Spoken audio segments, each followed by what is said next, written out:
के देखे दिल के दर्द का होला।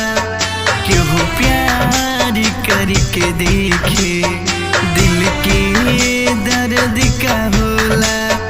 इंतजार करके देखे इंतजार कैसे होला। केहू प्यार करके देखे दिल के दर्द का होला। केहू प्यार करके देखे दिल के दर्द का होला।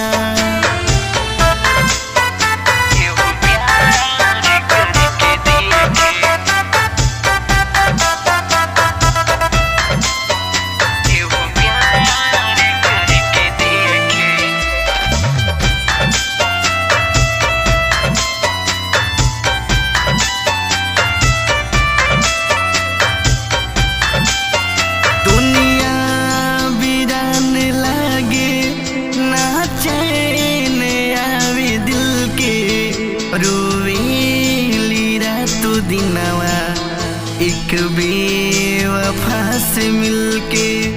दुनिया वीरान लागे ना चैन आवे दिल के। रोवेली रातों दिनवा एक बेवफा से मिलके। दहके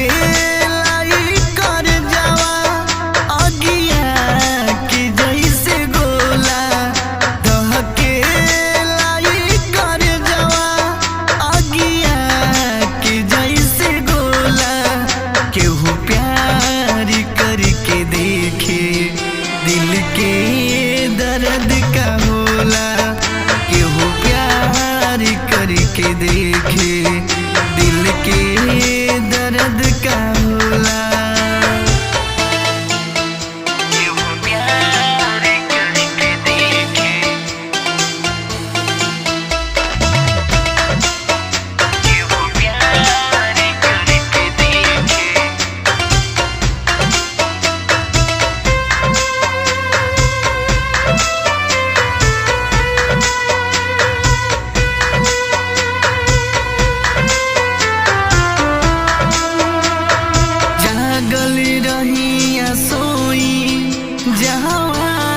कहीं भी जाई सोना लड्डू सुरेंद्र देखे तुहरे ही परछाई।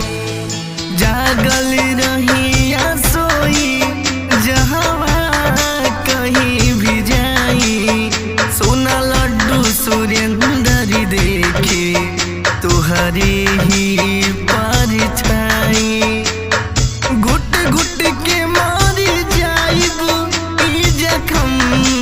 ऐसन देला घुट घुट के मारी जाइब ई जखम ऐसन देला। केहू प्यार करके देखे दिल के दर्द का होला। केहू प्यार करके देखे